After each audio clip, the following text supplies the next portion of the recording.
여론조사로 민심의 흐름을 살펴보겠습니다. 연합뉴스TV와 연합뉴스가 공동으로 여론조사를 실시했는데요. 윤석열 대통령의 국정운영 지지도 긍정평가가 36.3%, 부정평가가 58.5%였습니다. 6월 3일부터 4일까지 이틀 동안 조사했고요. 모름 무응답이 5.1%가 나왔습니다. 자, 그렇다면 긍정, 부정 평가의 이유, 국정운영 평가의 이유는 긍정평가도 외교안보가 47.8로 가장 많고 이유, 부정평가도 외교안보가 부정평가 이유로 가장 높았습니다. 33.2%. 단 부정평가는 2위가 경제, 민생이 24.6%로 긍정평가, 노동, 노조, 대처하는 부분 잘했다는 거죠. 22.7, 그 순위가 좀 다릅니다. 자, 긍정평가와 부정평가 모두 오차 범위 내에서 소폭 하락했는데요. 한 달 전과 비교하면 반면 무응답률은 좀 올라갔고요. 연령별로는 60세 이상에서 긍정평가가 제일 높았고 반대로 부정평가는 40대 이상에서 높았습니다.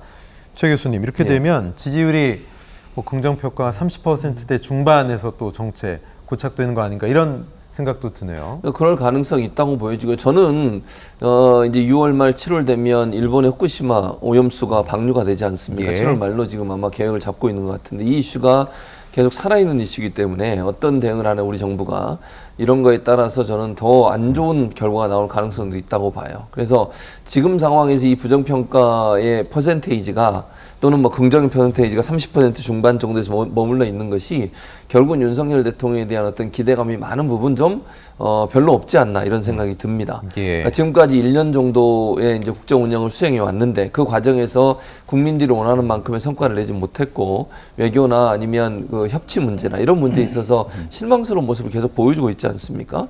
그리고 너무 이제 다른 사람의 의견보다는 본인의 의견을 더 강조하고 주장하는 그런, 그러니까 다른 사람의 의견이나 내용들을 받아들이려는 생각보다는 본인의 고집을 좀 더 앞세우는 이런 태도들이 결국은 이런 결과를 불러온 게 아닌가 하는 생각이 들어요. 또 하나는 저는 이게 지지층만 바라보고 정치를 하고 있는 게 아닌가 이런 생각이 듭니다. 그러니까 국민들의 반대가 있어도 지지층을 끌어낼 수 있다고 하면 강하게 압박을 하잖아요. 요즘 노조 정책도 그렇고요.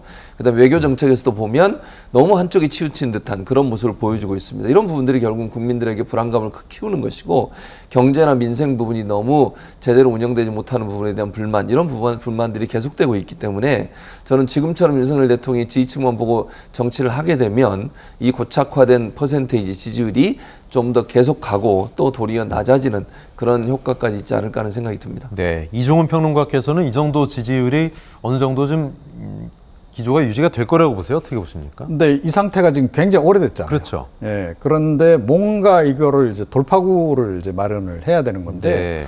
돌파구를 잘 못 찾고 있는 거죠. 그러니까 한동안 사실은 이제 외교를 통해서 뭔가 돌파구를 찾아보려고 애를 썼던 거 아니에요. 예. 그래서 이 외교 슈퍼위크 또 이제 얼마 전에 이제 지난 바가 있고 네. 그때 소폭 약간 좀 지지율의 움직임 변동이 좀 있긴 했었는데 네. 기본적으로는 이제 큰 틀에서 이제 변화가 없는 겁니다. 조금 전에 이제 봤듯이 외교에 대해서도 지금 평가가 지금 갈라지고 있는 데다가 예. 가장 중요한 것은 결국 이제 중도층이 이제 어떻게 평가를 내리느냐 하는 건데 중도층은 역시 균형 외교에 조금 더 방점을 두고 있는 거죠. 그러니까 윤 대통령이 지금 가고 있는 방향에 대해서 무조건 좀 찬성하기가 좀 어려운 겁니다. 이게 지금 이제 딱 고착이 지금 돼 있는 그런 상태인데 이거를 깨려면 기본적으로는 조금 전에 최 교수님도 지적하셨다시피 윤석열 대통령의 통치 스타일이 바뀌지 않으면 이건 안 바뀌는 겁니다.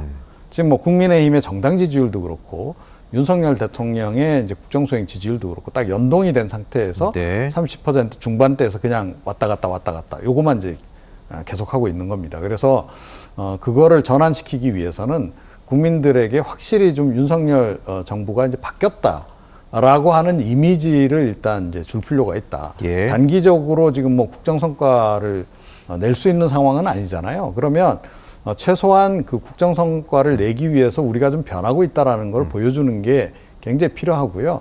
윤석열 대통령의 통치 스타일 변화와 더불어서 가장 중요한 게 뭐냐면 결국은 협치입니다. 예. 그러니까 협치를 지금 해야만 어찌됐건 국정에서 실질적인 성과를 낼 수 있는 국회 의석 구조란 말이죠. 여서야 되니까요. 예, 그렇기 때문에 협치를 좀 하려고 적어도 애를 쓰는 노력이 필요한데 최근 들어서 그 협치마저도 지금 다시 또 고착 국면으로 가고 있어요.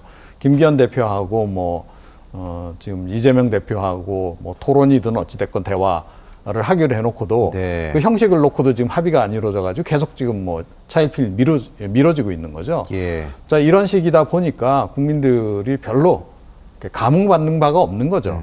그러니까 이제 지지 의사에도 큰 변화가 없는 그런 그 상황이다. 그렇게 생각을 합니다.